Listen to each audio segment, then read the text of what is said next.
रसूल बख्श रईस साहब, क्या पीटीआई में कुछ ऐसे लोग आपको दिखाई दे रहे हैं जो आगे बढ़ें और कहें नहीं हमने मफाहमत करनी है, क्योंकि इस वक्त तो गंडापुर साहब की जो सोच है वही पार्टी पर गालिब दिखाई दे रही है?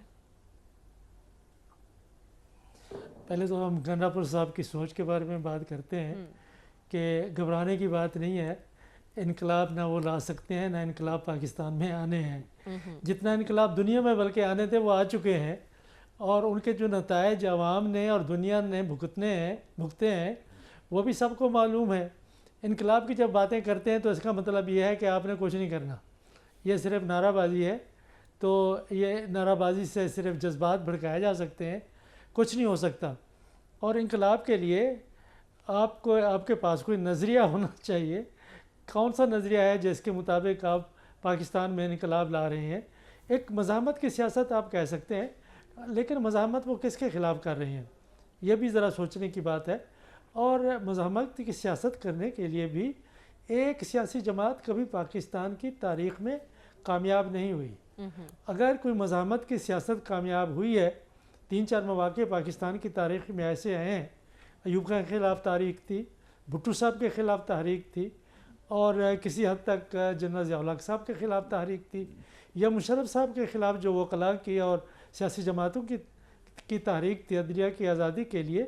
तो उसमें जब तक के ज़्यादा से ज़्यादा सियासी जमातें इकट्ठे मिल के कोई तहरीक नहीं चलाती, एक सियासी जमात की कोई आज तक कोई हो ही नहीं सका, ना अब हो सकता है, क्योंकि बाकी सियासी जमातें तो दूसरी तरफ खड़ी हुई हैं। फिर रियासत के इदारे हैं और हुकूमत है। हुकूमत का आप आइनी जवाज़ चैलेंज करें, उसके बारे में सवालात करें। हुकूमत तो मौजूद है, और हुकूमत और रियासत के इदारे भी मौजूद हैं, और कानून भी उनके हाथ में है। तो ऐसी सूरत हाल में मैं नहीं समझता कि तहरीक इंसाफ कोई कामयाब तहरीक चला सकती है। ठीक है। लेकिन एक दूसरा उसका पहलू है, वो भी हमें सामने रखना चाहिए। वो दूसरा पहलू ये है कि अगर आप किसी सियासी जमात को आप दीवार के साथ लगा सकते हैं, या इतना बड़े बंद बांधना शुरू कर देते हैं कि उनके पास एक अवामी सैलाब का एक बहाना है, या कुछ उनको ये अंदाज़ा है कि लोग उनके साथ हैं, लोग समझते हैं कि उनके साथ नाइंसाफ़ी हुई है, तो वो फिर क्या करें? ठीक है। घर खामोश होकर बैठ जाएं तो उनकी सियासत ख़त्म होती है। लेकिन उनका एक बहुत बड़ा मकमसा ये है कि तारीख चलाने से ना हुकूमत गिरेगी, ना रियासत मफलूज होगी, ना इनकलाब आएगा। तो ज़ाहिर है कि ये जो कशीदगी और तनाव की सूरत हाल है, उसके नताइज पाकिस्तान के अवाम के लिए, हमारी मईशत के लिए, सियासी इस्तेहकाम के लिए जो भी हूँ, लगता ऐसे ही है कि वो जारी रहेगा।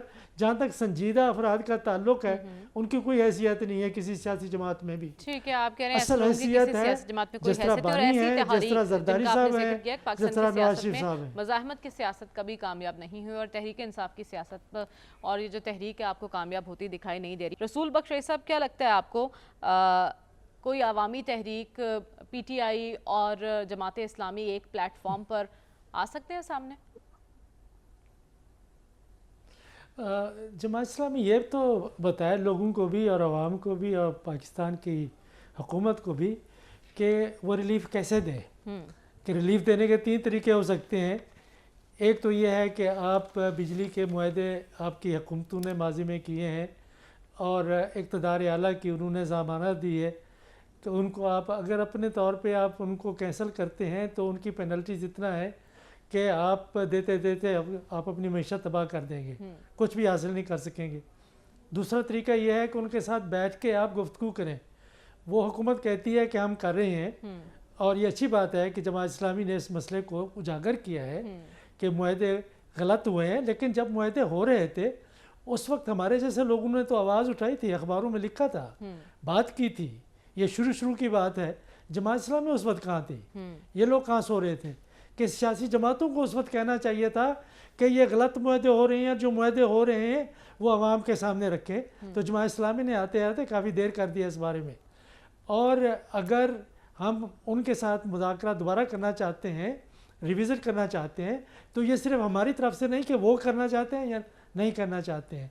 तीसरा जो तरीका है आवाम को रिलीफ देने का, कि आप जो हाइड्रो इलेक्ट्रिक पावर प्रोजेक्ट्स हैं उनमें इन्वेस्ट करें, और کسی حکومت کو آگے کہنا چاہیے کہ اگلے میں ہم 10 سال میں 15 سال میں ہم 30,000 40,000 اپنی جو ایک قدرتی وسائل ہیں ہمارے ہم ان کو زیر استعمال لے آئیں گے تو ظاہر ہے کوئی مختلف قسم کی جو ایک آپ کا جو مکس بنے گا انرجی کا اس سے لوگوں کو کچھ نہ کچھ سہولت مل سکتی ہے.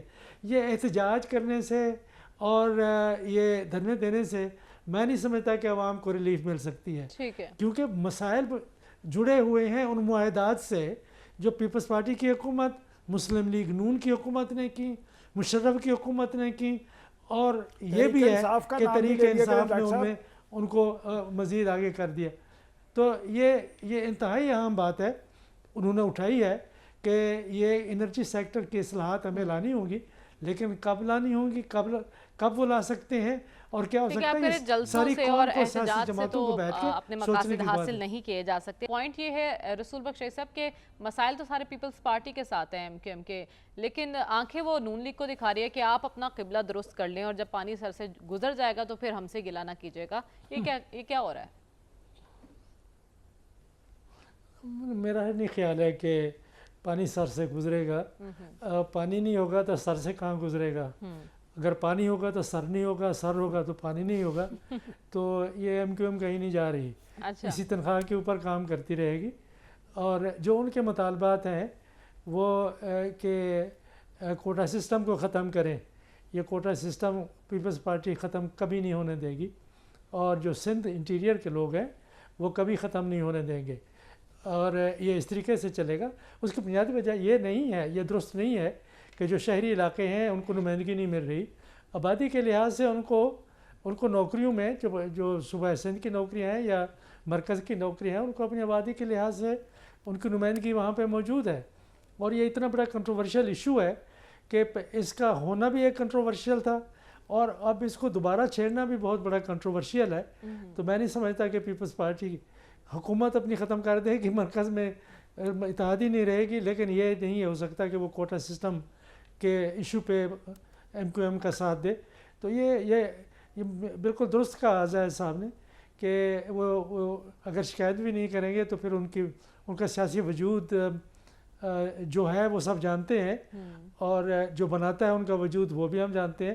تو اس لیے ان کی کوئی حیثیت رہے گی نہیں. تو اس لیے شور شرابہ ضرور کریں گے, لیکن وہاں پہ بیٹھیں گے اور